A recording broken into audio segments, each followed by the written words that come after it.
All right, we'll go ahead and, in case you, well, you didn't come in late if you're here. Um, on the table up here, you will find 1, 2, 3, 4, 5, 6, 7, 8, 9, 10 stacks. And these are the notes for the next 10 sections. So just come on up and take one and walk down and grab them all.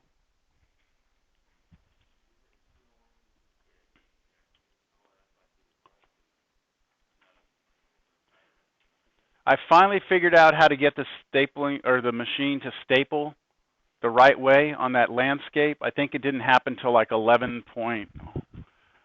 What is it? No, you're fine. You're fine. No, 11.6 is where I finally figured it out.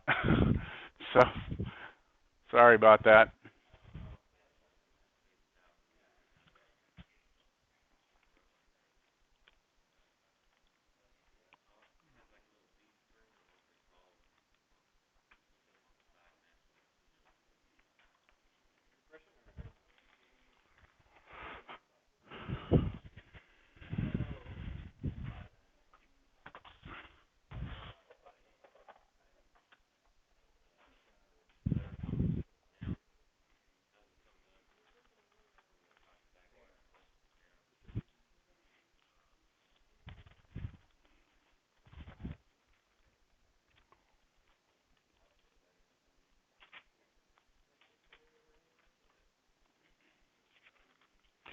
All right, let's go ahead and get started.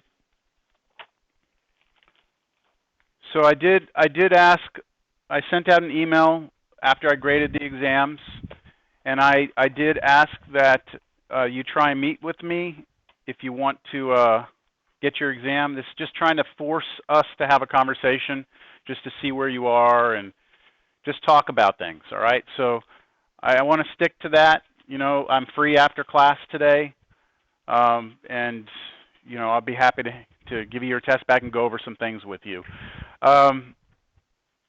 Again, if you don't have the notes, all the notes for the next 10 sections are right here. You need to come grab those.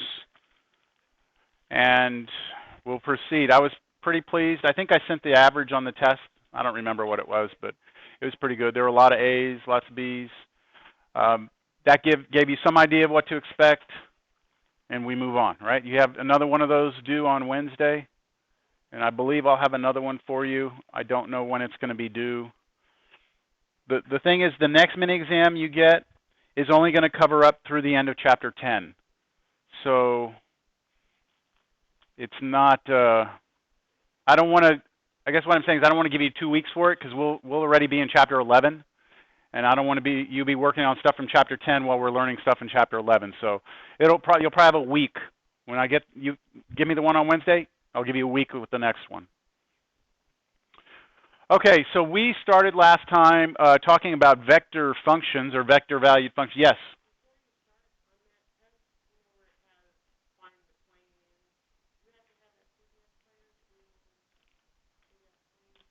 Yes, that's what I said last time.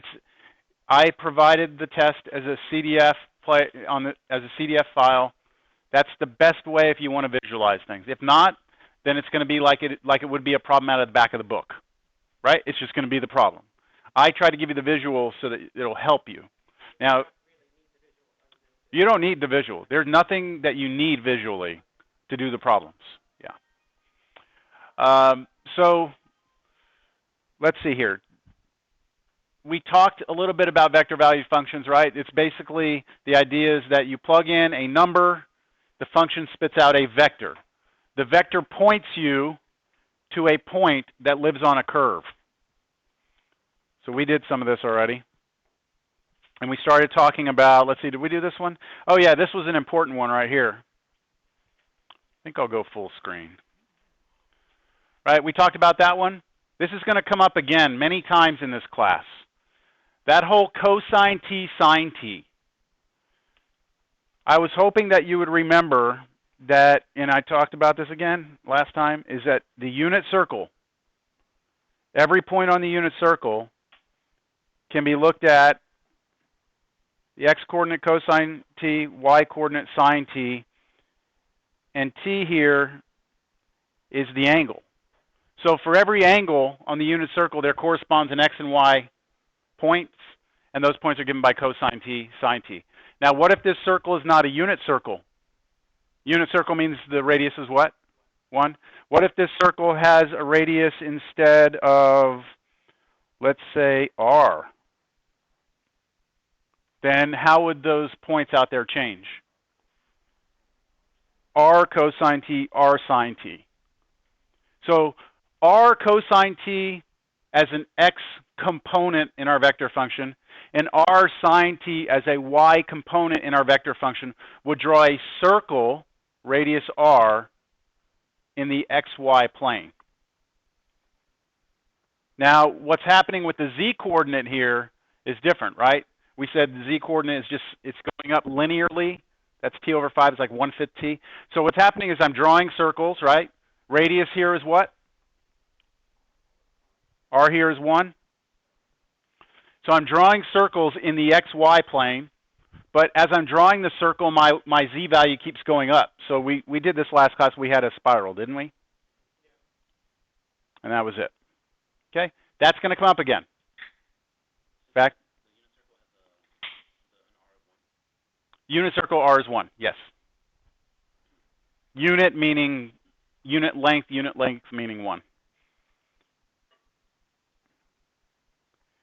All right, so we talked about this limits, and we did this one in class. I think that's where we ended. And if you started your take-home mini exam, you saw that you're going to have to use L'Hopital's rule. Yeah, so on the mini exam, the problem where you're finding the limit, you cannot just go to Wolfram Alpha and find the limit and just give me the answer. I mean, I need you to show me your work. All right, so we talked about the limit. Again, this was a function in either 2 space or 3 space.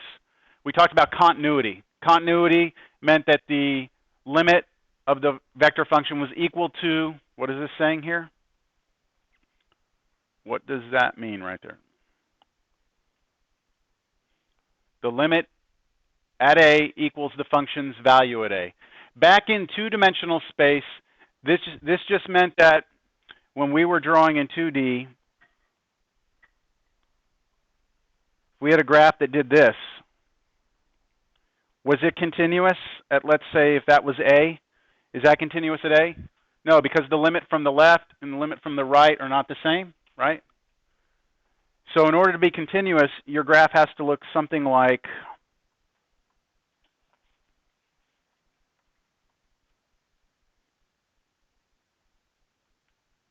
that, right? From the left, it's the same as the right, and what's happening at A? It's a solid dot, right? That's continuous.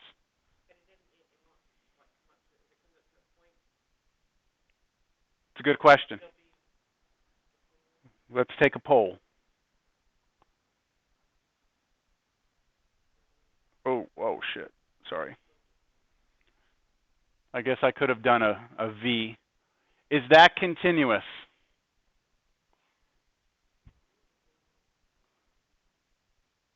That it's continuous, but it's not differentiable. If this is A, it's continuous everywhere because I can basically draw it without picking up my pencil. But it's not differentiable at that cusp because the derivative doesn't exist there. The slope of the tangent line coming in from the left is different from coming in from the right. Right? Positive slope, and then over here it's negative slope. So at the cusp, it all of a sudden switches from positive to negative, undefined. Now, what if I go back to let me do one more on here.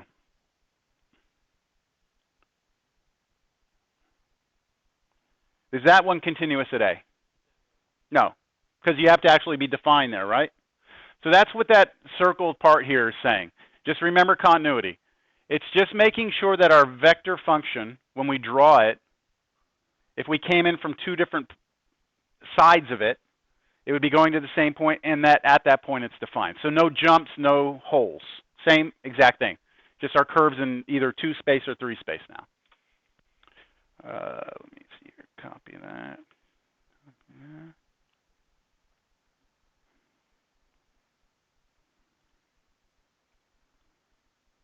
Moving along.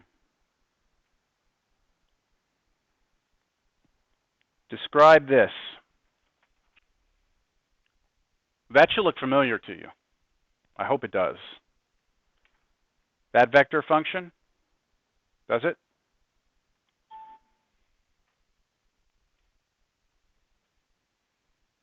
Yay or nay? Look at everything inside here. Aren't each of the components linear? So you might think that would draw a line, wouldn't it? How about if I wrote it like this? Would this help? 1, 2, 0 plus t negative 1, 4, negative 6. Doesn't that look like R naught plus TV? So that's a line, isn't it? Okay, that's all. I just want you to remember that right there. That describe the curve. It's a line. It passes through, well, what's one point on that line? 1, 2, 0, right? I can get a bunch of others, but okay, so we need to be able to look at a vector function like that and recognize it's a line. Not very interesting to us, though, today. That part of it's not interesting. Okay, next one.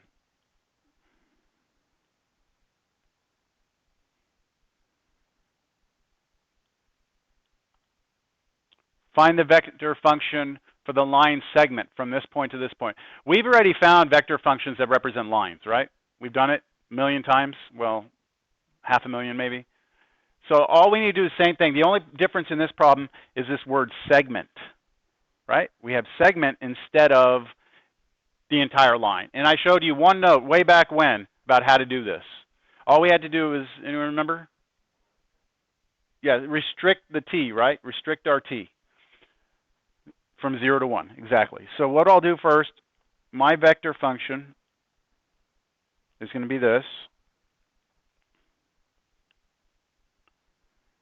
And my R naught will be, I pick one of those points, right? Turn it into a vector.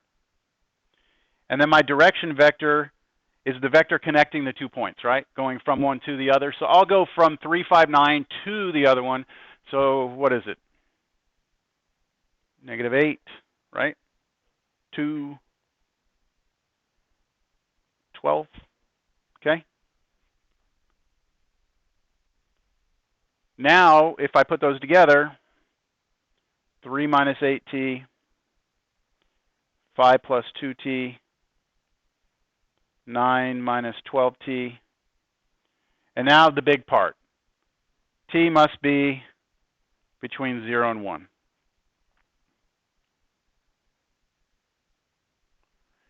And we did discuss this. The reason why is because if t is 0, where are you? 3, 5, 9, right? Which is the first point. And now, if t goes to 1, plug in 1 into this, and you should get -5, 7, -3, which is the other point. So it goes from that one to the other one. What if it had said to go the other way? Go from -5, 7, -3 to the other one. How would we change this? Our R naught would have to be different, right? And then our V would actually be negative V. It would switch signs. So it does matter if they say from this to this. You know, you want T0 to start you at the first point, T1 to end you at the other one. Restrictions will be the same, yes. We okay with this?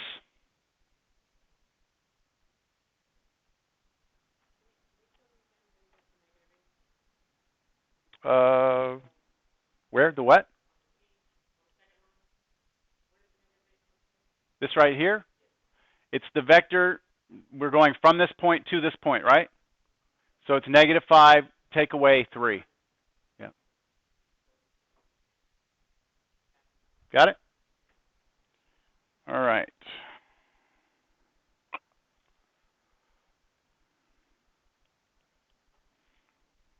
Ooh, yeah.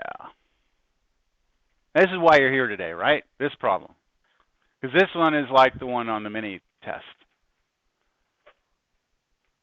So find the vector function and its domain representing the intersection of these cylinders. All right, so we've got, I mean, this is kind of weird because we're going to go, all of a sudden we're talking about lines and segments and all. to the actual intersection of two cylinders. So it's a very unnatural step we're taking here. I believe I have a picture. So here are two cylinders, the two cylinders in question. Everyone see those?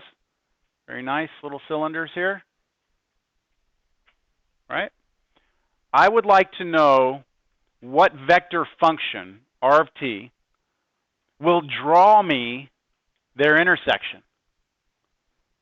So let me help you see the intersection. Click intersection. You see that in blue there? See that blue? Now, if I take the cylinders out so they don't get in our way, then we're talking about these curves in three-dimensional space. What function draws those curves? That's not a very natural question. I mean, it's not something you would be like, oh, yeah, sure. They're not circles. They're not ellipses because they're all curved, right? I mean, they're in one direction, right? In this direction, it is a circle, isn't it? But when you come in from the side, it's not. It's curved.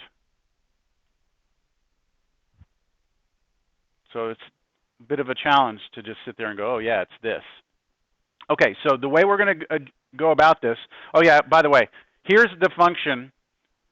I have it so that it will actually draw it for us. Like, remember, the function draws vectors, right? Our vector function draws vectors. And so those black points right there, those black vectors are my function being drawn. It's drawing that blue path for me. Okay, let's get to it. I'm going to go back to the previous page. I'm trying to do my work here. Yeah, that went both ways. Yep. So let's start with this first cylinder. It doesn't matter which one we pick. Let me pick this one first. That's a quadratic surface, right? Cylinders are quadratic surfaces. I know that in that equation, one variable here is free, right? Z is free. I shouldn't say equals free. I should say Z is free, but I'll leave it. So Z is a free variable. X squared plus Y squared equals 9 really just draws me circles, right? And just draws them up and down. That's all it does. The other one, it draws me circles also, right?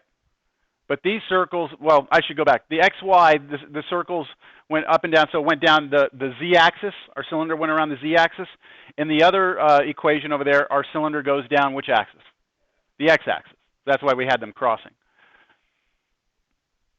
Now I go back to what I did, that spiral, and we talked about cosine and sine were important.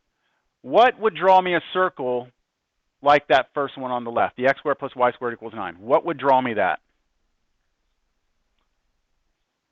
3 cosine t, 3 sine t. Do you agree?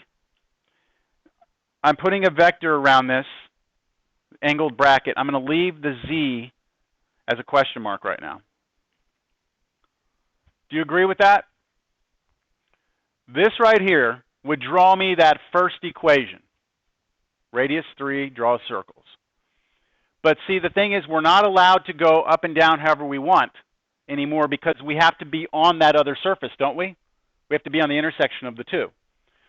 So what I'm going to do is I'm going to point out that the thing that we want here is z, right? We're asking ourselves, like, what is z here? What's the z component? Now we go to the other equation and we solve this for z, because the other equation has z in it, doesn't it? So solve for z, you get z squared equals 4 minus y squared.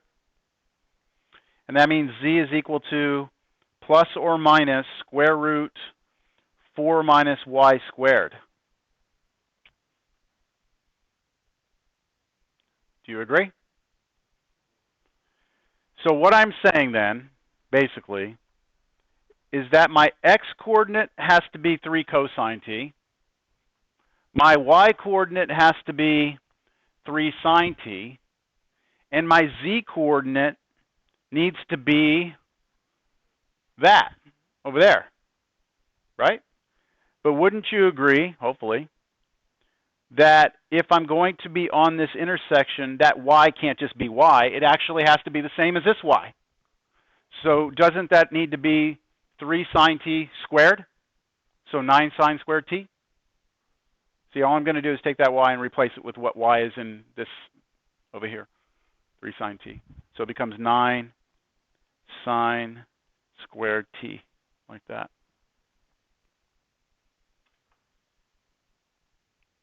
Follow that?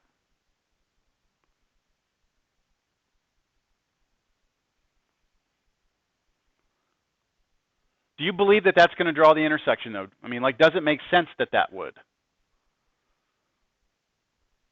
What does it mean when you have two things intersect? In three-dimensional space, if two things intersect, that means their x, y, and z coordinates all correspond, right? Their x, y, and z coordinates satisfy both equations simultaneously. Yes? Well, I know that if I plug in different values of t here, I'm going to satisfy that first equation all the time, right? That first equation is always going to be satisfied. All I need to do is simultaneously satisfy the other equation. But the other equation says the only thing I really need to worry about are the two variables y and z. Z is then a function of y. Y I have control over, so that z now becomes a function of t also. So the x, the y, and the z components of the vector function are all controlled by one variable t. And therefore it's a vector curve, a space curve. That make sense? Yes.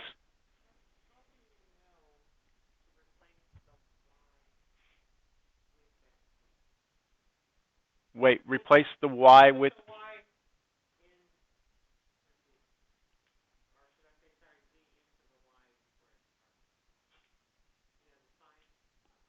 You mean put the y, replacing the y with 3 sine t? This is y squared. That's y squared.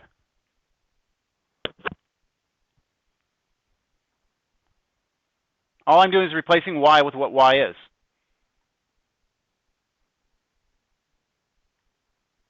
Lost track.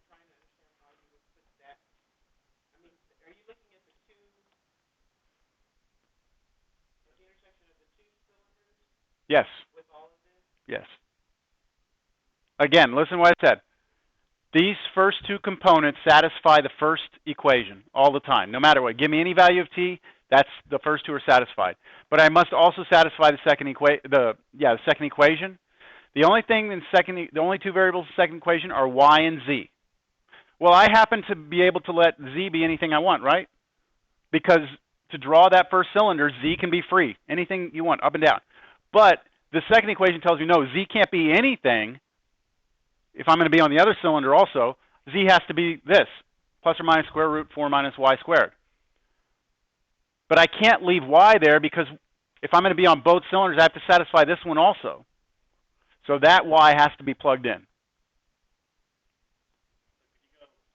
You could have gone the other way too. You could have started with the other equation, and then what would have been different was you would have had 3 cosine t here for y, 3 sine t here for z, and then you would have been solving for x in that equation. Yes, it would be. Did I say 3? I'm sorry. It would have been 2. 2 and 2. So because the radius is different. So let me finish writing up the vector function here. Our vector function is r of t equals 3 cosine t, 3 sine t, and then plus or minus square root 4 minus 9 sine squared t. Close it off.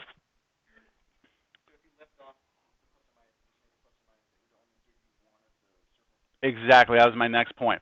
Is that we actually have more than one vector function here.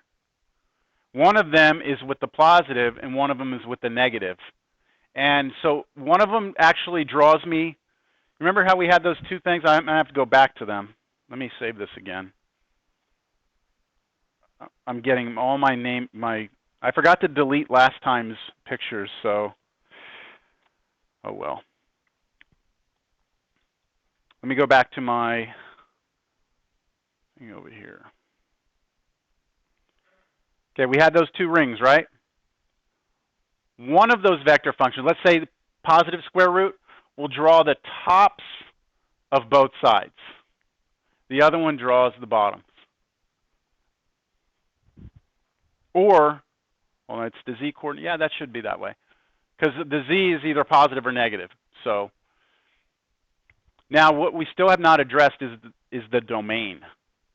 Because I asked for the domain, didn't I? Okay, I'm going to clear this out of here. What is the domain? So look at this vector function. If I look at the first two components, right? Cosine t and sine t have no restrictions, right? And to draw one circle, I only need to go from 0 to, what, 2 pi to draw a full revolution? So my restriction on t is not going to be dictated by this. However, over here, I have a square root. And can this ever be negative? Take a look at it. What's the biggest that sine can be? 1. 1 squared is 1. So you could get 4 minus 9, which is a negative number. We can't have that happen, right? So we have to have some domain constraint based on that square root over there. So when I consider domain right now, here's what I'm going to do. Consider just this part.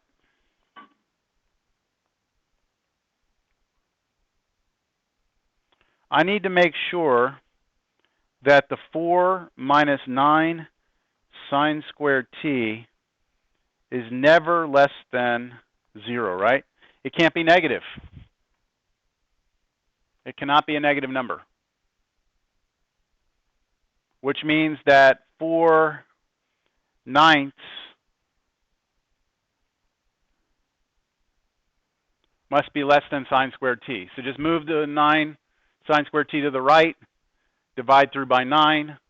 You've got that. Now we have an inequality here, so you can't do it just like you would in college algebra. Like I can't just do square root both sides right now because weird things happen when you square both sides of an inequality or divide by negatives or anything. You have a question? Well, I don't want this. Okay, you want to do it the other way? We can do it the other way. It doesn't, you can look at it both ways. I'll switch it if it makes more sense that way. You understand what's being suggested here?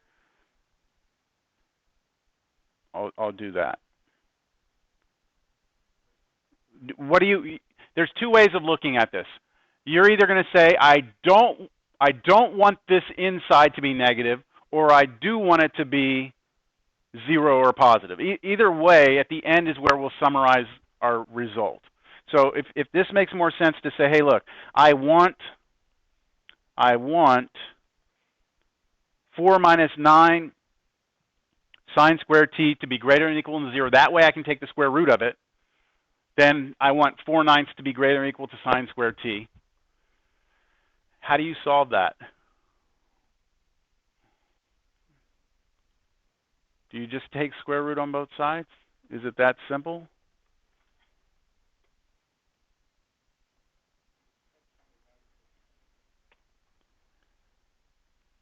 Let's just act like this. Okay, I'm going to come over here. I'll change colors so that you know I'm acting like something. Okay? Let's act like I'm really just trying to solve this equation. Okay, if it was just an equation, could I take the square root on both sides here? Yes, and I would get what? Plus or minus?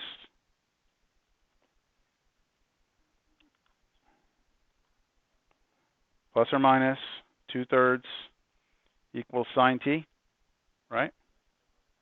And now just do arc sine on both sides.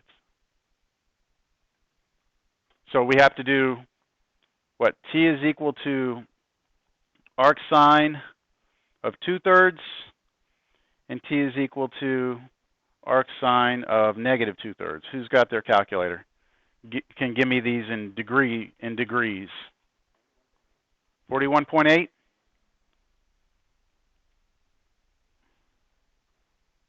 Negative 41.8. Huh? Is that what it is?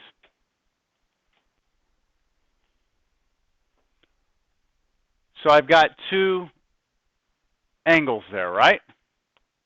Go with me on that? Those are the values that will make our equation true. But we want to guarantee that not only is this equation true, we want that left side to be bigger than 0. So how can I determine the answer here?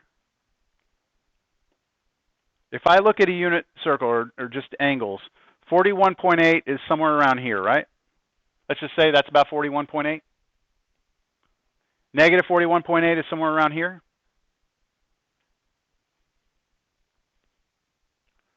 If I were trying to figure out what my angle needs to be to satisfy the inequality, what I would do is I would just pick something, let's say in here. Pick any angle you want in here and just check it. How about 0? What's sine of 0? 0? So anything, if I plug in 0 here, 0 is less than 4/9. Anything in the green should work then. If you try something outside of that, like let's say pi over 2, right? Sine of pi over 2 is 1. Is 4/9 bigger than or equal to 1? No. So that should work.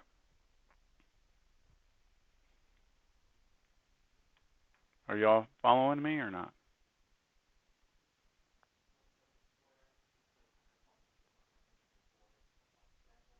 Well, be careful because this is sine squared. It's not sine. I'm not looking at it that way. I'm just looking at, I know that to make this equal, I have to be at this angle or this angle. So is my domain everything after this angle all the way around, or is it everything between these? So I just picked a test point, which is like what we like to do with inequalities, is we figure out where it's 0, or where we have equality, and then we pick test points to figure out the intervals where the equality either holds or doesn't hold. I have a question for you, though. Is that the only interval? Is that the only answer? On the other side also? You mean like over here? Why? Because it's squared, right? Doesn't sine mean the y-coordinate? When you're on a circle, sine is like the y-coordinate. And I'm trying to say that my y-coordinate squared is less than 4/9. Well, anything in that yellow or green region works, but anything in this blue region would also work. Because those y-coordinates, aren't they the same? If I pick a y-coordinate right there, it's exactly the same as the y-coordinate directly across. And same thing with down here. Y-coordinate on the bottom, straight across would be the same. So if I squared it, it would be the same also. So what are those then? I mean, so far right now we have t must be between negative 41.8 and 41.8. But what's this? It's just, isn't this one down here on the bottom, isn't that just 180 plus that? And isn't this one right here, that one take away 180?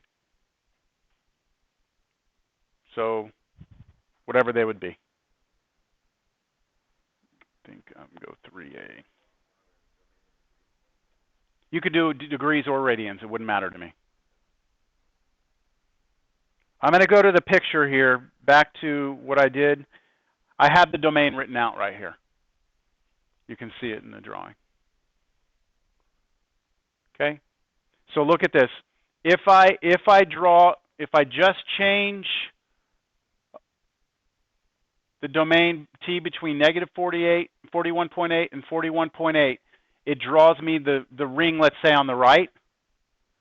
And keep in mind, this is drawing both that, remember the root was a positive and a negative, plus or minus? This is both the positive on top and the negative. So positive up here, negative on the bottom. So my domain between negative 41.8 and 41.8 draws me the top of that.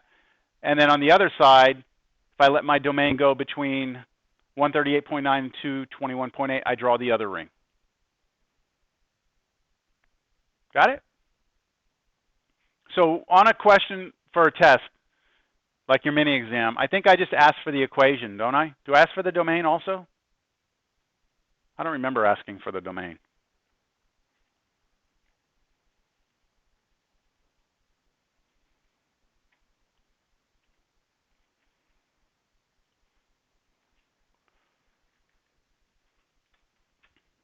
No? No one has it? All right, we're going to move on.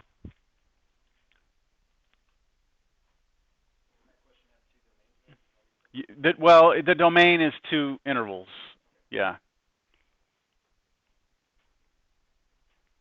So this is just to show you that, there's some pretty complicated vector functions that draw some pretty cool things. This is a toroidal spiral. Anyone ever heard of a torus? It's like a donut. A donut is called a torus. And if you draw kind of like a spiraling around a torus, it's called a toroidal spiral. I did not put it here, but it's in the book. Oh, it's pretty complicated. I didn't ask for a domain? Okay. I don't know if you can see it. It's right here. The highlighted blue. 4 plus sine 20t times cosine t. 4 plus sine 2t times sine t, cosine 20t. That's the x, y, and z components respectively. If you plug that in and start plugging in t's, you start drawing your toroidal spiral. You can derive that. It's just not easy to just, I don't know. Unless you looked at that and, no? Did you make that connection to that function? You're going to have sine and cosine combined with other sine and cosines because you have a bunch of circles, right? Wrapped around kind of a circle. Yeah, all that, the numbers I use in there, 20 and all that, changes kind of your amplitude, number of rings you're going to have, number of spirals in a given, swing through the torus. Here's another one. It's called a trefoil knot. It's just a function that actually ties a knot.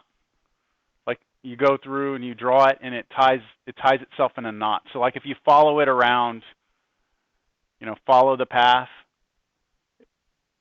it's a knot. If you can see, you would have to turn things around to see where things are. It's hard to orient things on a flat sheet of paper, but this is truly a knot. All right, now derivatives. So now that we have vector functions, we've looked at some limits, we now get to the derivatives. In derivatives, fortunately, when you take the derivative of a vector function, all you do is take the derivative of each of the components. So it's really nice. There's nothing special. All right, so what is the geometric meaning of the derivative? Given a value of t, the derivative r prime of t, notice the way we write that, we use that same prime mark from Cal 1, is a vector tangent to the curve at the point r of t. Didn't have a picture, did I? So I have this example. Find the derivative of this vector function, t sine t, t cosine t. So we first want to find the derivative. Then we want to find the vector tangent to that function at t equals pi over 2. And then find the vector equation of the line tangent to that curve. So let me come down here. That's the curve, okay? That's the vector function, the blue.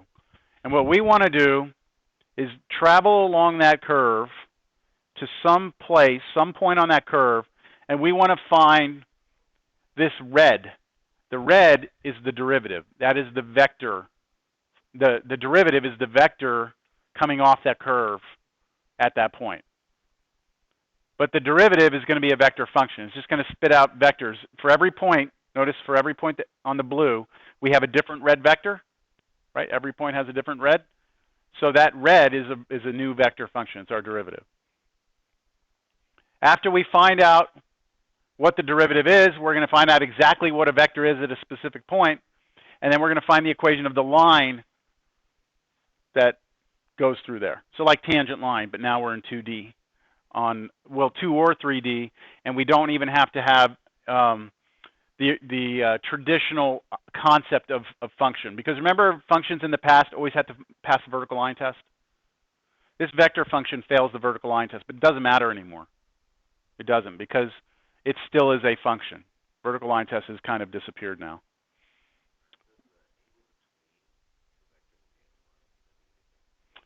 It doesn't right now, but we will be checking, like, what if I told you that the angle between that vector function and the derivative, what if I told you it was always orthogonal?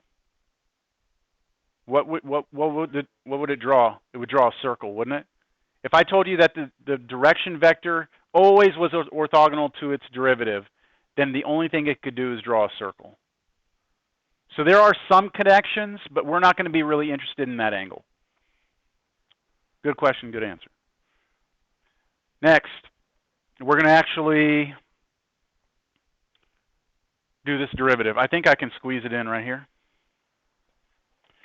So I'm going to go right under here, the derivative of R of t. Now this is your traditional derivatives, but we're just going to be doing derivatives of each component. So what's the derivative of t sine t? Product rule, good. And depending on how you learned it, some people were told do derivative of the first one, then times the second, plus the derivative of the second one times the first. Doesn't matter. There's different ways of doing it. Do whatever you're comfortable with.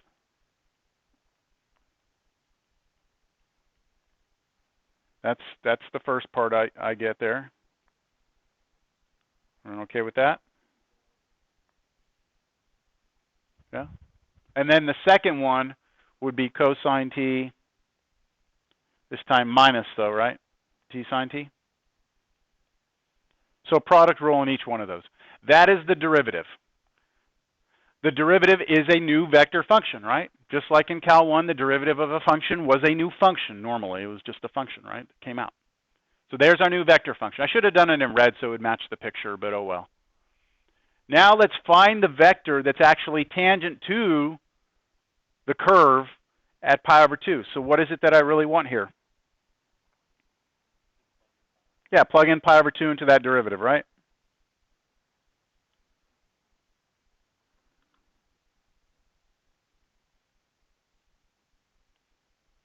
I'll do this one red. All right, so that would spit out. What happens if you plug pi over 2 into that? Sine of pi over 2 is 1 plus, now cosine of pi over 2 is 0, so we got 0 there, comma, cosine of pi over 2 is 0 minus pi over 2 times sine of pi over 2 is 1, so minus pi over 2. So we get the vector 1 negative pi over 2.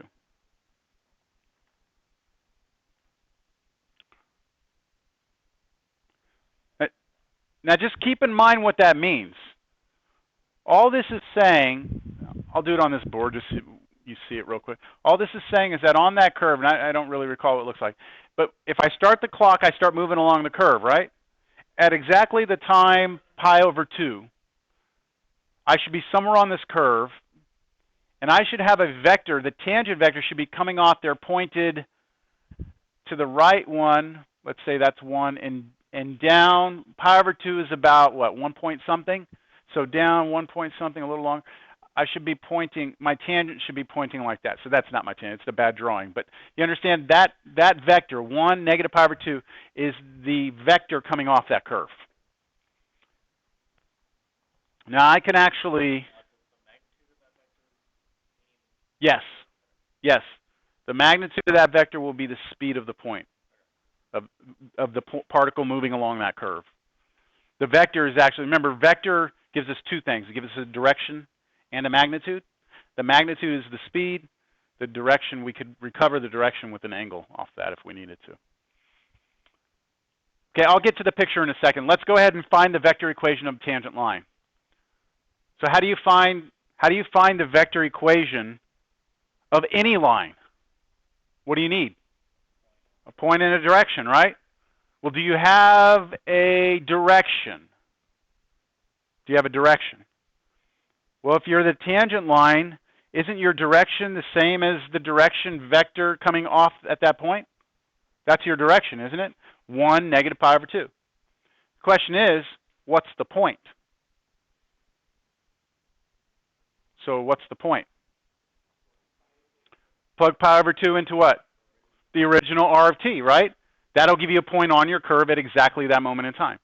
So r naught in my formula for lines is actually going to be r of pi over 2, which is plug pi over 2 into the original. Pi over 2 sine of pi over 2. I think I get pi over 2 for the x component, and then the y component is 0. And then my direction vector we just said was actually equal to the derivative at pi over 2, which we just said was 1 negative pi over 2. Yeah, therefore, the 3 dots means therefore. Have you all seen that before? What's that? Okay, yeah, I thought you said it's the other way, but therefore, my line is R naught plus TV, right? R naught plus TV. But I'm not going to call it R. You know how we've always called R our line? I'm not going to use the same R. Why? Because I'm already using R for a different vector function in this problem. So I'm going to call it this. R, I'm just going to throw a little subscript tan. So you know I'm not talking about R anymore. I'm talking about a tangent line to R. R tan of T is equal to, let's see, pi over 2 plus T, and then negative pi over 2 T. Do you all know what I did there? That's R naught plus TV. So putting these two together, multiplying that one by T, you should get that. Do you all agree?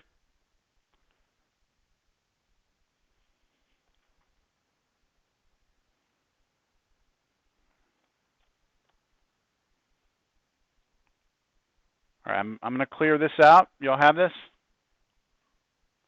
Coming back to my picture here, I can actually plug in here pi over 2. Uh-oh. Oh, it's all right. Don't freak out. Pi over 2. For some reason, it did not like that. Pi over 2. There we go. That's it right there. Does that make sense? Look at where were we supposed to be? At pi over 2, where were we? We said we were out pi over 2 and 0, right? Does it look like we've gone to the right, pi over 2 and 0 up and down? Okay, at that point, does it look like we have a vector that goes out 1 and down pi over 2? Yes? And then the line we found is actually that dotted line. That's the vector equation of the line we found right there. All right, congratulations. We can move on. So if we have a vector, right, we know with any vector, we can always find a unit vector pointed in the same direction. So this is just a new terminology for something we've already done. If you take the derivative vector, which is that red one coming off, and you find a vector pointing in the exact same direction but with the length of 1, it's called the unit tangent vector. It's not just a tangent vector, it's the unit length being 1. So all you do is what we've done before. You take the vector and you divide it by its own length. And we call it capital T.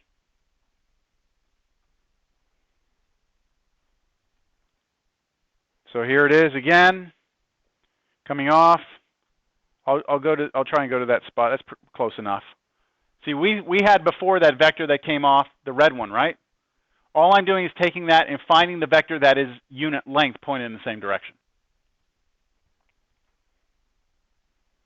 Why would you want that? Well, a lot of times we actually don't care about the length. A lot of times we're just more concerned about the direction, which way it's headed. So find capital T of pi over 2 for that function. That's the same function we just did a minute ago, right? So wouldn't this mean by definition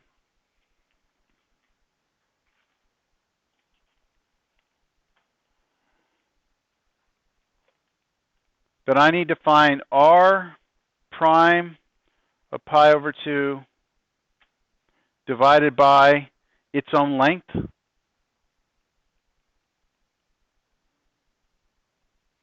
And what did we just say r prime of pi over 2 was? It was 1 negative pi over 2. And we want to divide that by its own length. What's the length of that vector?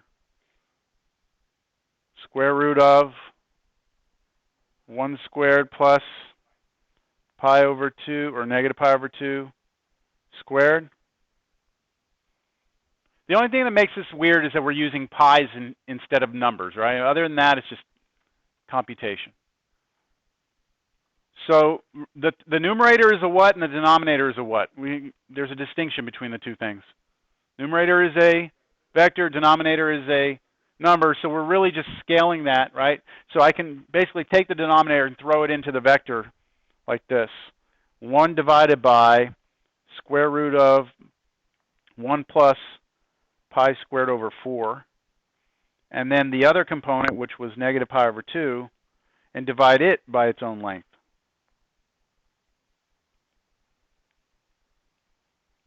And that is the unit tangent vector.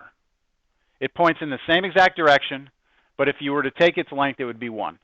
I'm not going to do a decimal or anything on this. I'm just going to leave it like that.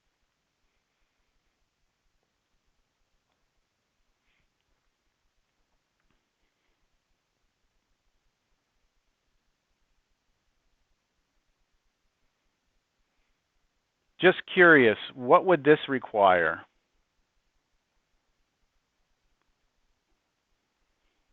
If I didn't tell you pi over 2, and I just told you what's capital T of t, well, that means you would have to do the derivative, right? Divided by its own length. Wouldn't you? The derivative we already found was, what, sine t plus t cosine t, and then cosine t minus t sine t. But we would divide it by its own length. What's the length of the derivative? The square root of the sum of the components squared. So it would be the square root of, what, sine t plus t cosine t, but then that, what, squared plus cosine t minus t sine t, but then all that squared. Yeah? Yeah, what happens if we FOIL that out? Let's not be afraid. Let's do it. Let's leave the top. I'm not going to write it, but that top's up there. Square root down here. Okay, what would happen if you were to expand this one out? You get sine squared t plus 2t sine t cosine t, and that would be the middle terms put together. And then you have this last term squared, which would be t squared cosine squared t. So that's just the first component squared. I realize this is pretty small and not very neat. Plus, now the other one does something very similar, doesn't it? But it gives you a cosine squared t minus this time 2t sine t cosine t. And I'm like, inside we're kind of grinning because we see some cancellation already. And then the last one would be plus t squared sine squared t. That's all under that root. Sorry, I have to drag my root there. We get the cancellation that I was just referring to. These two are gone. Now, what is sine squared t and cosine squared t added together going to become? A 1. And then isn't the t cosine squared t and the t sine squared t, can't I factor t squared out of both of those? And that becomes a t squared times 1. So the whole denominator becomes 1 square root of 1 plus t squared. So we get that whole top thing. I'm out of room. I'm trying to cram all this in here. How about I just take this up here? Sorry for the mess. All this becomes the sine t plus t cosine t all over square root of 1 plus t squared. And then the other component was the cosine t minus t sine t, all divided by square root 1 plus t squared. Close it. That would be capital T of t.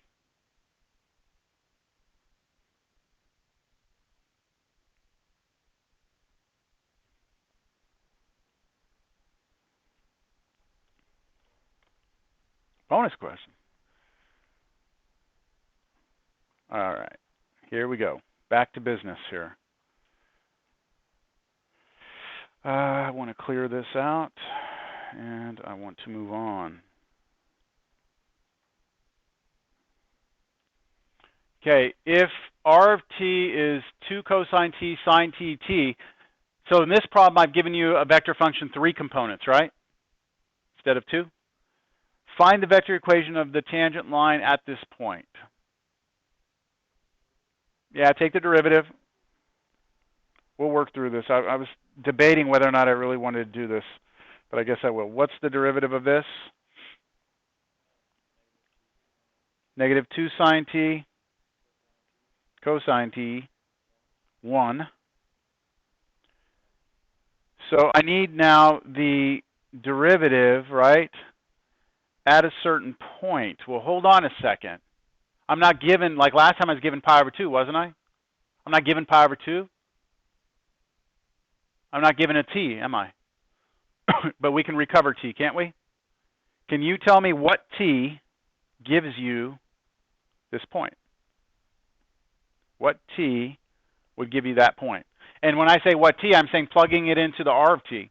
It's almost, I mean, it's almost too easy, right? Staring at your face, right? How do you get the z component? Z component is t, so z is pi over 2, right? But you can check it. If you plug pi over 2 into sine, you get 1.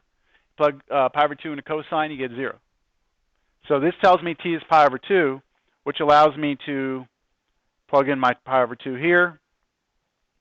Sine of pi over 2, 1. So negative 2 here. Cosine of pi over 2, 0, and then 1. So that is the that is the vector coming off my curve at t equals pi over 2.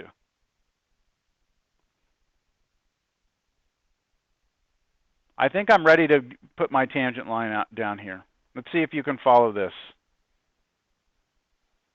I was very impressed on the test, so here's my vector equation of my tangent line. I'm going straight to it right now. I need an r naught and a tv. Well, r naught is any point or any vector that represents a point on the curve. How about 0, 1, pi over 2?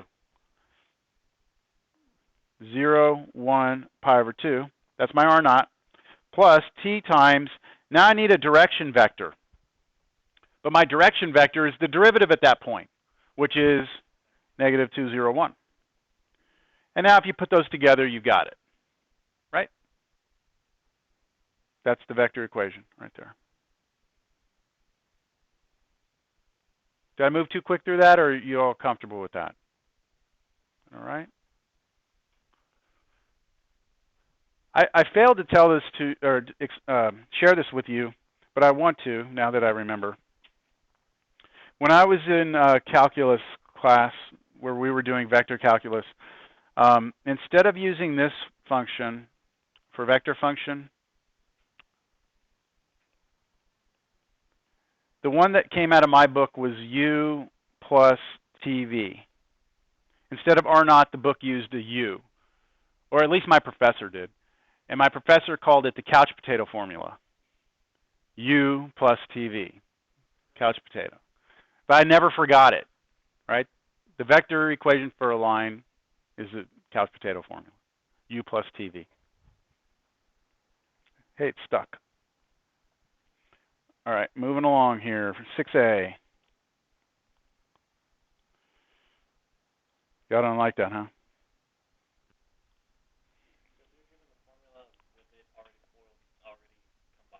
Mm-hmm. Mm-hmm. You're automatically given 1 point and you're automatically given the direction. Yes. Yep. It's always there.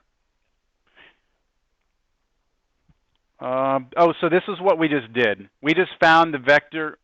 We just found that dotted line at pi over 2, wherever the heck that was. Okay, so that's just geometrically what we just did. Second derivatives. Well, again, fortunately for us, the second derivative is just the derivative of the derivative. It's not concavity, though. Yeah, it's a little different.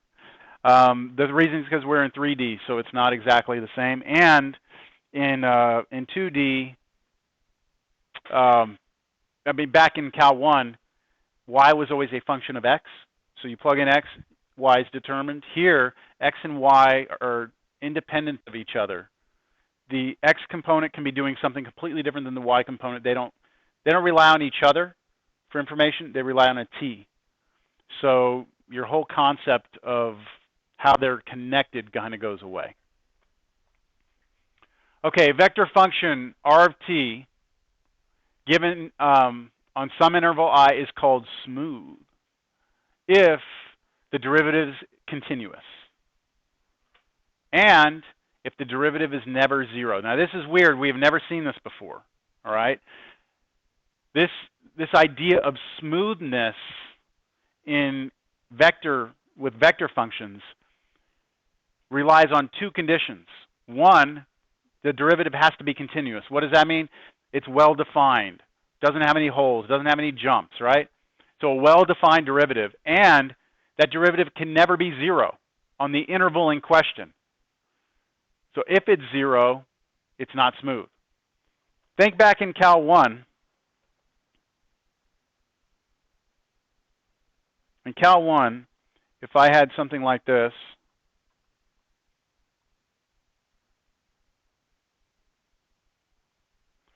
would you have considered that to be smooth? Yes, because it's continuous, right? Continuous pretty much implied smoothness. But look at this point right here. I'll just call it A. What's the derivative up there? Yeah, so if I call this function f, up here, f prime of A is 0. So in Cal 1, the derivative being 0 didn't matter. We still could get smoothness with derivative being 0. For some reason, in Cal 3 with vector functions, if your derivative is 0, you lose smoothness. I'll show you a picture of it, and you'll see it in a second. But those are the conditions we need. So smooth vector functions. Is this vector function smooth or not? Well, to figure out if it's smooth, I need to take a derivative, right? So let's take its derivative. R prime of t is cosine squared t requires some chain rule, right? So -2 sine t cosine t, or anyone recognize that?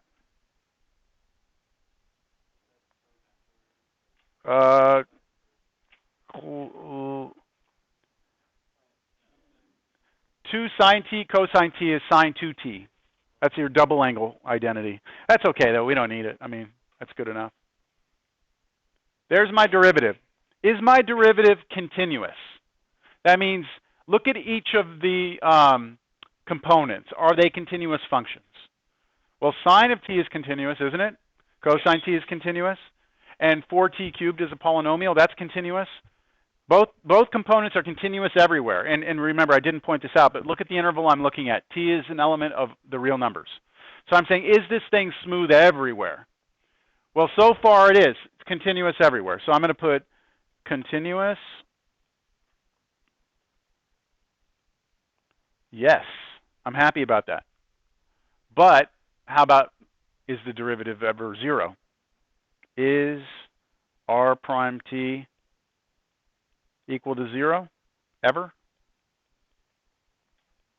So the question is, can you figure out a t that would make the vector 0? And I forgot to point out, the 0 vector is what we need.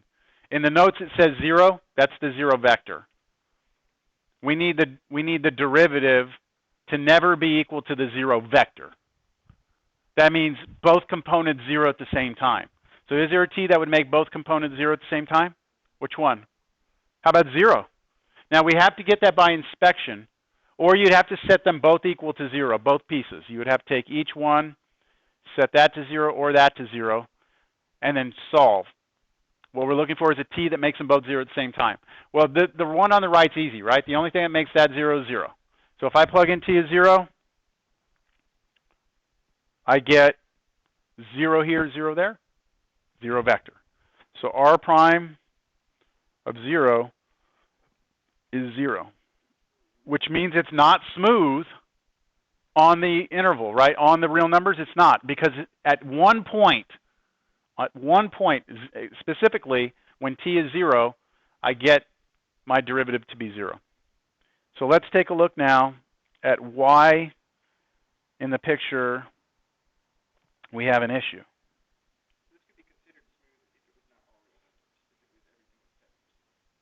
Yeah, if we were only looking, well, let's look at the picture. Where's my graph below? I don't see it. There it is. So look at my time. I'm probably going to get an error here. No, I did okay. There's 0. That's at time 0. Look where we are. We're right here. You see it? Now, if I let time be positive, so I'm going to go in the positive direction of time now, which means we're looking at all real numbers bigger than 0. Look at my curve over there. That part of the curve is smooth, isn't it? You see that? It's smooth. I've also included my tangent vector. Do you notice that my tangent vector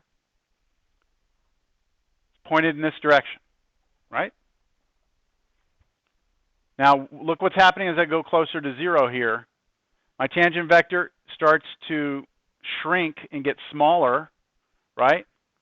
And once I get to 0, it goes away, right? And then the vector out the other side points the other direction like that.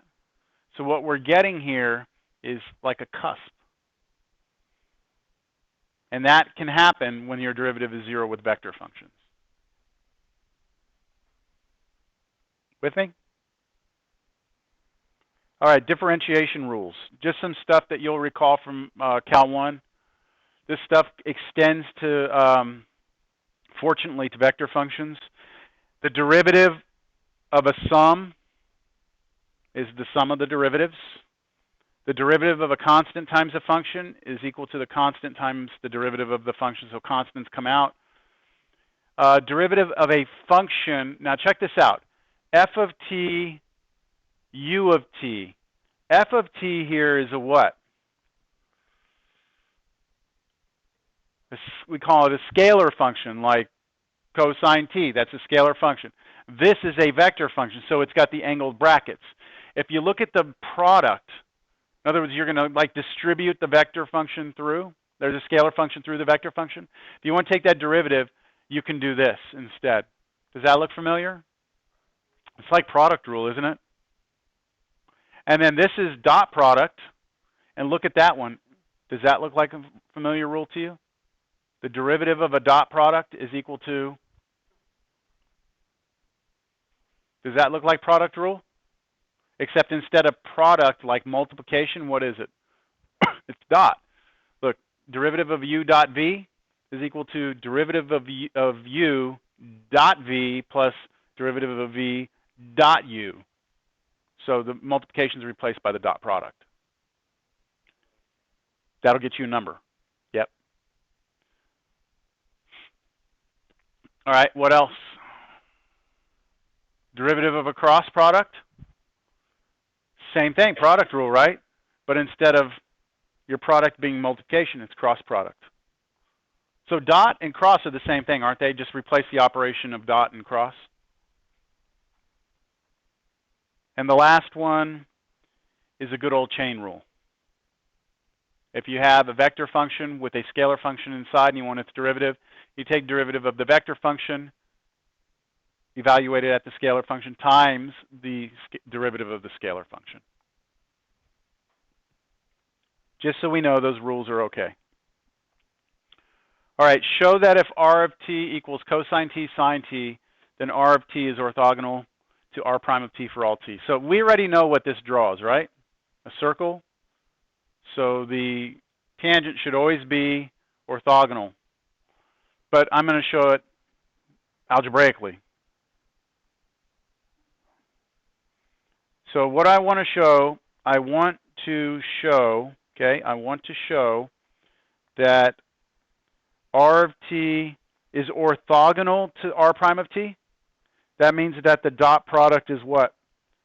0. I want to show that if I take the original vector function R of t and I dot it with its own derivative, I get 0. Well, that should be easy. R of t is cosine t sine t. What is its derivative? Negative sine t cosine t. And remember, dot products, you multiply the components, add them up. So I get negative cosine t sine t plus sine t cosine t or cosine t sine t, doesn't matter. And that equals 0. Always, right? So that checks.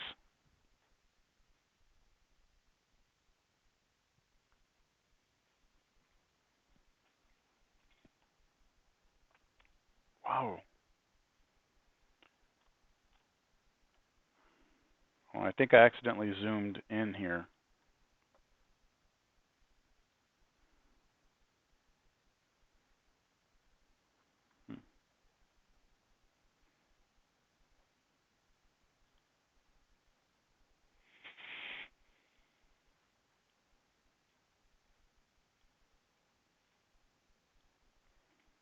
That's just a picture of it.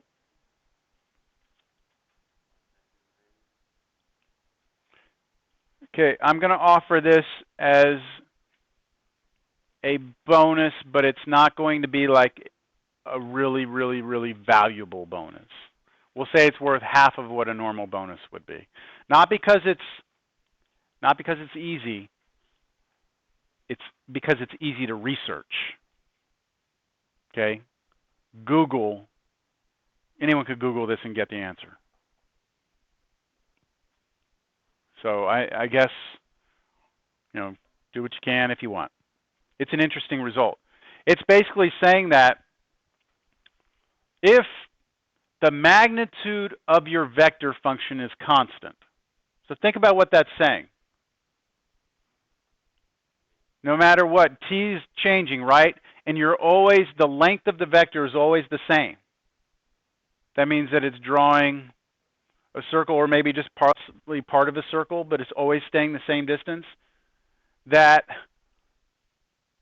your derivative is orthogonal to the vector function always.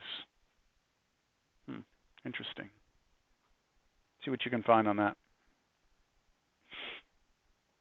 A couple of applications of derivatives. This is a little confusing, so let me see if I can make sense out of this.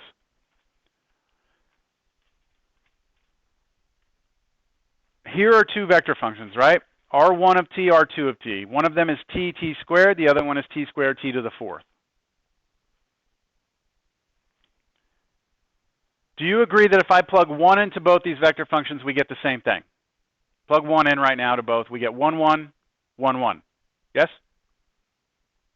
What if I plug in 4 into the first one? I get 4, 16. What if I plug in 2 into the second one? 4, 16, right? So do you agree that we plug in 1, they're the same? We plug in 4 into one of them, 2 into the other one, we get the same thing. Is that all right? All right, so I want us to find the derivatives. What are the derivatives of each of those functions? So I'll just write them right next to it. I'm building up to something here, okay?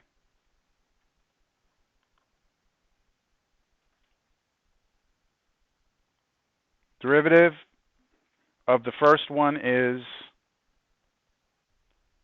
1, 2t. The derivative of the second one is 2t, 4t cubed.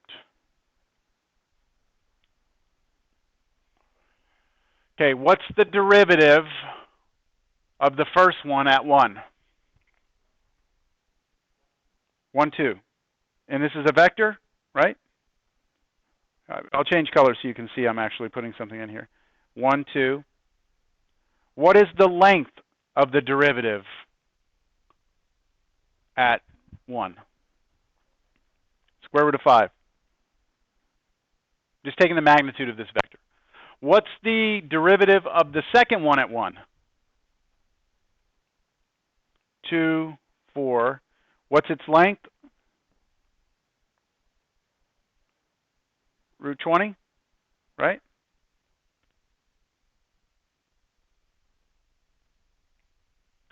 What's the first vector function at 4? 1/8. What's its length, or its magnitude? 65.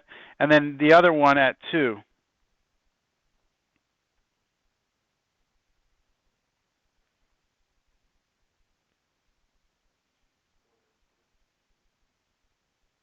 $432. And its length, dear God, I don't know. 32 squared plus 16. 1040? Okay. All right, now all of this information I'm about to try and put onto a graph to help us just see what's happening here, okay? And this is really important for what's I guess, the value of vector functions and how they differ from traditional functions we did in Cal 1 and Cal 2. Let's check this out.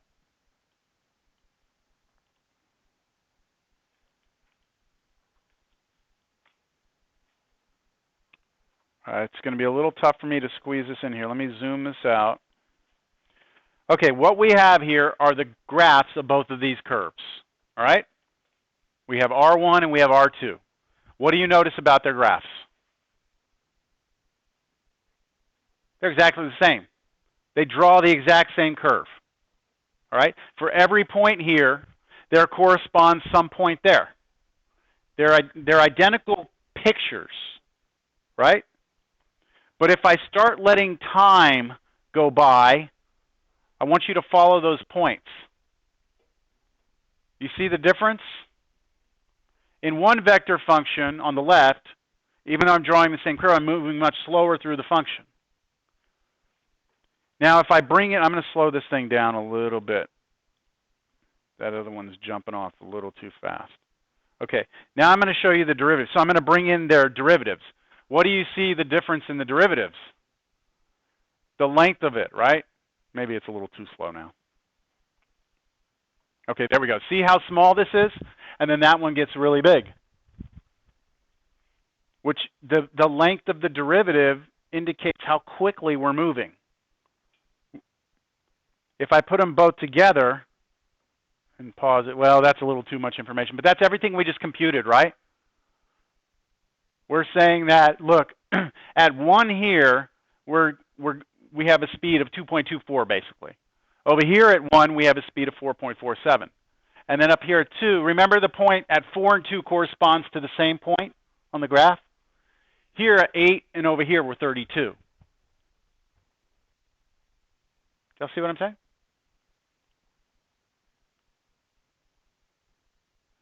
That's the R1 compared with the R2 right next to it. Like, you can tell how much longer the other one is. So with these space curves, with these 3-dimensional or 2-dimensional curves, you can have many curves draw the same exact curve. But if you change some of the components, even though you draw the same curve, how quickly you move through that curve could be different. And that's important because in the real world, you know, there's multiple ways to get from point A to B. You may, you know, if I'm going to get from here to the other side of the room, I may just walk, or I may walk and then I may stop and come back, and then I may go back like this, right? That path is completely different than if I were to run across. And so what we would need to be able to do is distinguish the two. And the derivative vector function gives us a way of getting that, you know, more information about what's happening. Does that make sense?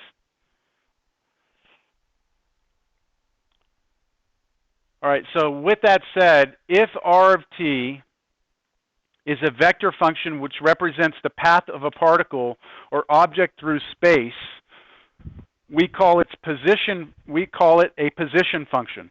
So R of t tells you where it is. Then v of t, which is the derivative of the position function, is called the velocity function. and it gives you the velocity vector. And then the length of the derivative is the speed, which we were just talking about. And then the derivative of the derivative, or second derivative, is called the acceleration function.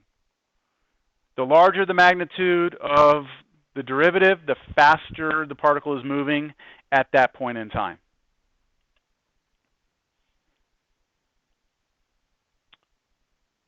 Those are some examples. Those are some examples out of the book.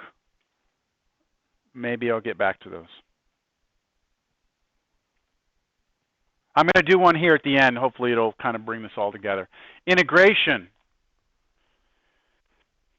Okay, R of t is our vector function. We want to integrate it. You integrate each component function. Now, we have limits of integration here, a to b. What are we integrating with respect to? What variable? T. So a and b are restrictions on t. It's like the lower and upper limits of integration. The definite integral of each component, the answer is a vector. Do you see that? Your answer is a vector. We'll see when we do one here. Find the integral from 1 to e of r of t dt.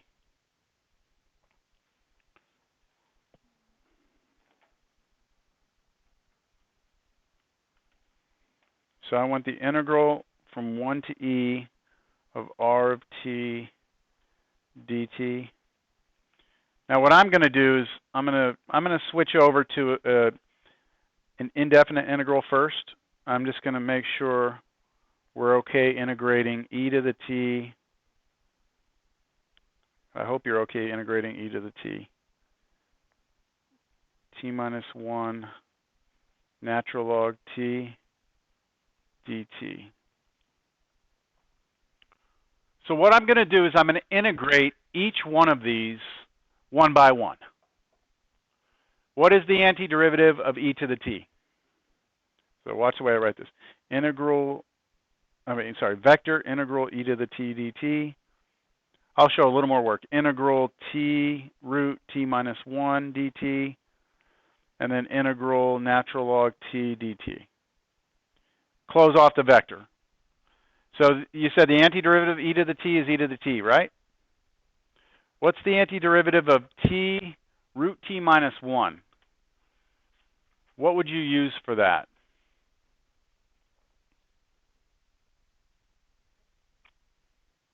I'm thinking maybe a basic sub might work here pretty easily. Let's see. A basic sub on this? How about if I let u be equal to t minus 1? Then isn't du equal to dt? Different people have learned integration different ways, so this is all going to be on you. If you do that, you can also take the first equation, you can solve it for t. T is u minus 1. Isn't it? Or plus 1, sorry. Do y'all agree with that? So if t is u plus 1, and t minus 1 is u, and dt is du, then this integral really becomes integral u plus 1 root u du. And that's nice because I can distribute the root u through.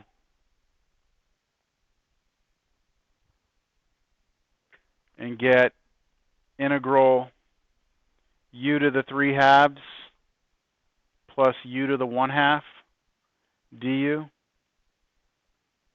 And then I can just use power rule on each of those. You thought integration was over. It's far from over. Yeah. Yeah. It's been a while. Huh? Now, could that have been done by integration by parts? Maybe. I don't know. I mean, I'm sure it could, but that's probably a little cleaner this way. So my antiderivative here would be then 2/5 u to the 5/2 plus, oh my gosh, I'm having like a complete brain fart here. 3 halves, 2/3, right? 2/3 u to the 3 halves. Whew. My brain just like took a quick little 30-second hiatus there. I'll be back. Stay tuned. I couldn't add 1 1/2 in my head for some reason.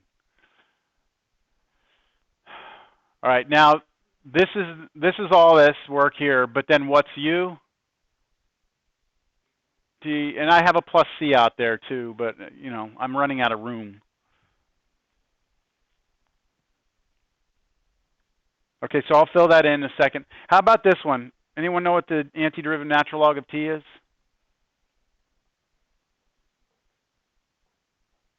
The derivative of natural log of t is 1 over t. Everyone's always happy with that. But what's the antiderivative of natural log of t? You can do this one with integration by parts.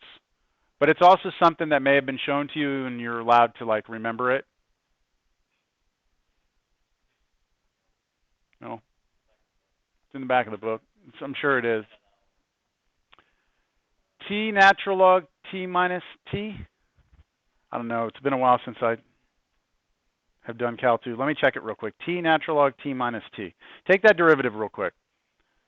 First two is product rule, so that's natural log t plus derivative of natural log t, 1 over t, minus 1. That's it, yeah. So the antiderivative is t natural log t minus t.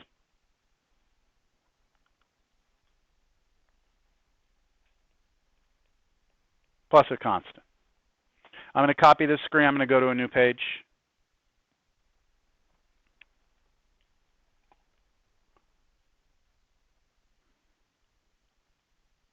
Okay, so here's where we are. We have so far that the integral of r of t dt was equal to e to the t, and then this was 3 halves, should help me, 3 halves, or correct me if I'm wrong. Was it 2/3? It was 2/3? Oh, wait, 5 halves, wasn't it? Yeah. 2/5. Thank you. 2/5.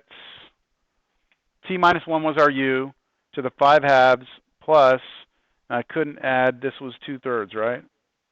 And then t minus 1 to the 3 halves. And then I've got comma t ln t minus t, close it off, right? Go ahead. Plus a constant, all right? Yeah, I'm going to come back and do those. But when we say constant here, our constant is a vector because we have to be able to add it to a vector function. So I'm going to just call it C1, C2, C3. Basically, you can look at C1 as being that constant for the e to the t, C2 is the constant for the second integral, and C3 is the constant for the third. So if each one of those has a constant, I can peel that off as its own vector, and we'll call it the constant vector. Got it? So if you want to, this would be like C with a little vector symbol over it.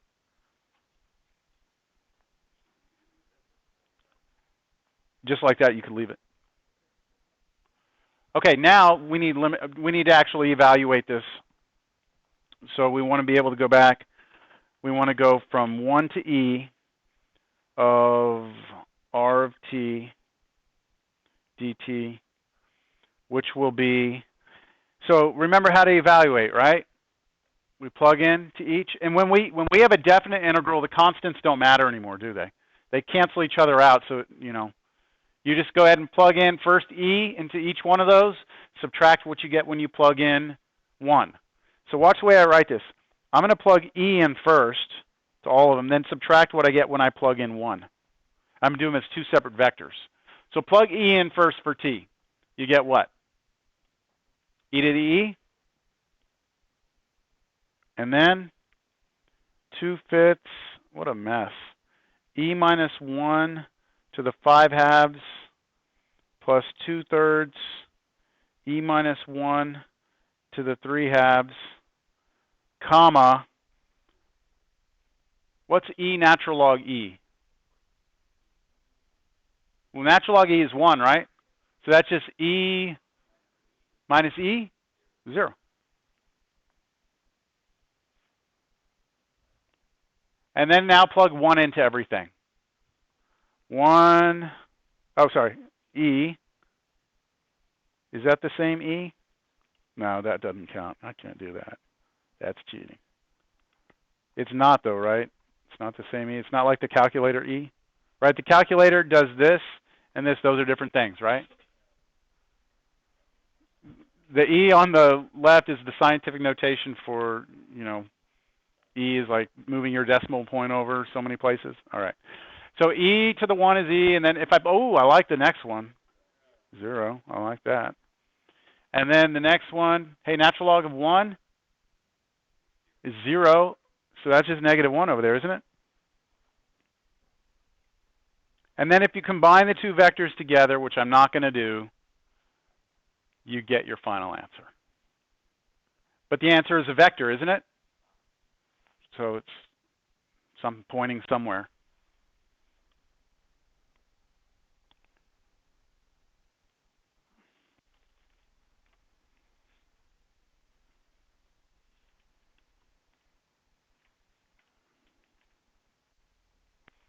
Man, I thought for sure we'd get out of this section today.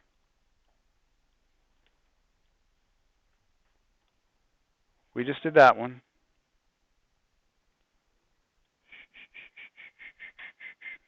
This is a typo. No, it's not. Never mind. Let's try and do this one. This is the harder of the two. If we can do this in the next 11 minutes, we'll be good. Yes?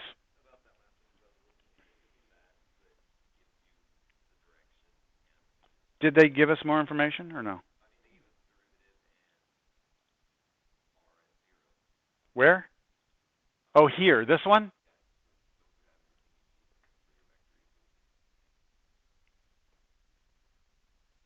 Yes, you could find the vector equation. Well, at a certain point or in general, though. You could find the vector equation of the line, the tangent line. Is that what you're talking about? Yes, but this is saying this is different. This is saying if I have the derivative function, can you recover the original function? You should have done this in Cal 2, right? You start off with velocity, you should be able to go back to displacement, or you start with acceleration, you go back to velocity, you go back to displacement. That's what we called an initial condition back in Cal 1 or Cal 2. Well, Cal 1, right? No, 2. Cal 2, we call it an initial condition. We use it to recover, to go backwards. I'm going to do the last example because I think if we can do this, the other one will become trivial. But I'll look at this note here. Just remember that if you're given an acceleration, the integral, the antiderivative of the acceleration is the velocity, but the antiderivative of the velocity gives you the position.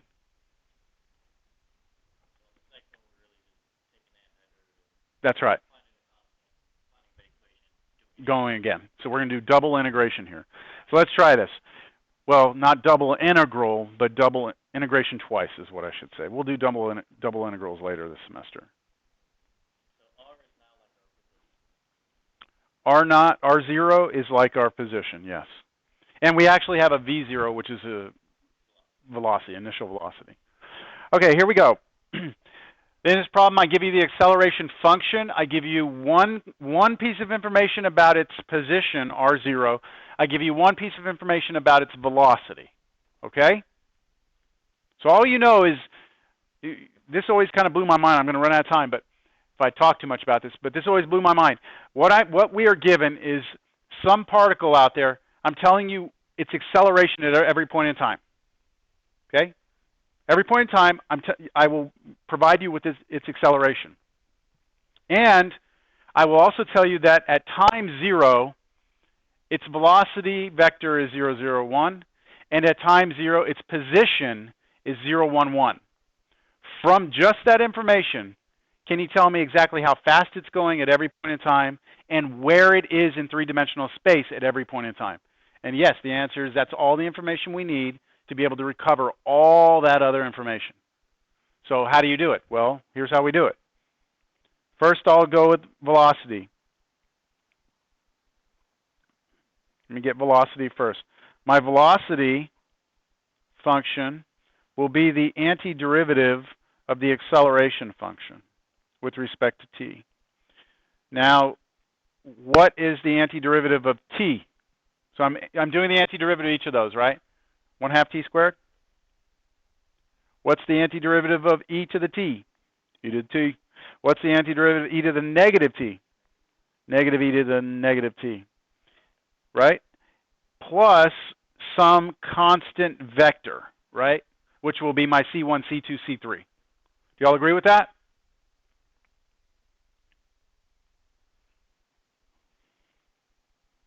But V of 0 equals 0, 0, 1, doesn't it? That's what I'm given. Therefore, when I plug 0 into this, everything I boxed there, I should get 0, 0, 1. Right? That's what I need? Whoa. Oh,